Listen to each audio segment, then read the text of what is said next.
കാണുന്ന പൂവാണ് Singapore Daisy അല്ലെങ്കിൽ വെഡേലിയ, അമ്മിണിപ്പൂ എന്നൊക്കെ പറയുന്ന അമേരിക്കയിൽ നിന്നും ഇന്ത്യയിലേക്ക് എത്തപ്പെട്ട ഒരു ചെടിയാണിത്. അപ്പോൾ ചോദിക്കും, ഈ ചെടി എന്തിനാണ് കാണിക്കുന്നതെന്ന്. ഇത് നമ്മൾ അന്വേഷിച്ച് ചെന്നപ്പോൾ നമുക്ക് കാണാൻ കഴിഞ്ഞത് ക്യാൻസർ, ആമവാദം എന്നീ രോഗങ്ങൾക്ക് ഈ പൂവ് ഉപയോഗിക്കുന്നതാണ്.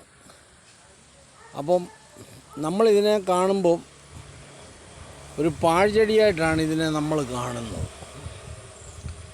അതുപോലെ തന്നെ ക്യാൻസറിനുള്ള മരുന്നിനകത്തും ഇത് ഉപയോഗിക്കും എന്നാണ് പറയപ്പെടുന്നത്.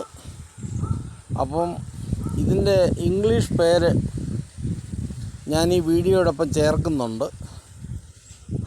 അപ്പോൾ നിങ്ങൾ ദയവായിട്ട് ആരെങ്കിലും ആയുർവേദം പഠിച്ചവരുണ്ടെങ്കിൽ ദയവായിട്ട് അവരെ ഒന്ന് കമൻറ്റ് ചെയ്യണം, ഈ പൂവിന് ഇങ്ങനെയുള്ള ഉപയോഗം ഉണ്ടോ എന്ന്. ഇത് സൂര്യകാന്തിയുടെ ഇനത്തിൽ പെടുന്ന ഒരു പുഷ്പമാണ്. ഞാനിതൊരെണ്ണം പറിച്ച് കാണിക്കാം.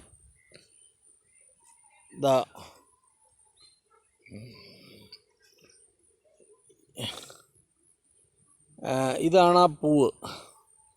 നമ്മൾ ചോന കണ്ടു കഴിഞ്ഞാൽ നമുക്ക് നോക്കാം, ഇലയൊക്കെ കൂടെ വെച്ച് കഴിഞ്ഞാൽ നമുക്ക് നല്ലപോലെ അറിയാം ഇതാണത്.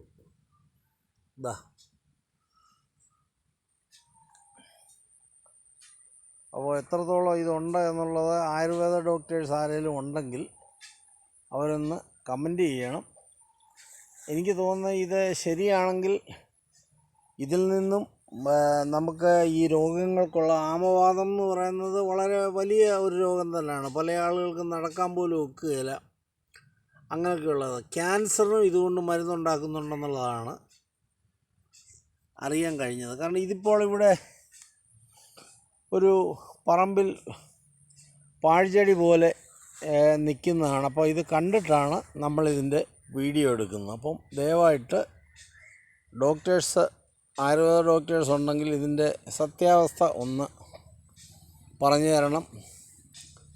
ഇതിൻ്റെ പേര് ഞാൻ കറക്റ്റായിട്ടുള്ളത് ചേർക്കുന്നുണ്ട്. അപ്പോൾ അതിൽ നിന്ന് നിങ്ങൾക്ക് നോക്കാൻ എളുപ്പമായിരിക്കും. ഞാനിത് ഗൂഗിളിൽ നോക്കിയപ്പോഴാണ് കണ്ടത്. ഇതിൻ്റെ പേരും ഇതിൻ്റെ ഒറിജിനലൊക്കെ അമേരിക്കയാണ്. അപ്പോൾ ഇങ്ങനെ നല്ല ഭംഗിയോടെ നിൽക്കുന്ന ഈ പൂവ് കണ്ടപ്പം ഒരു കൗതുകം തോന്നിയിട്ടാണ് ഞാനിത് എടുത്ത് ഇടുന്നത്. ഈ ഭാഗത്ത് ഇത് മുഴുവനുണ്ട് ഇത്. Thank you.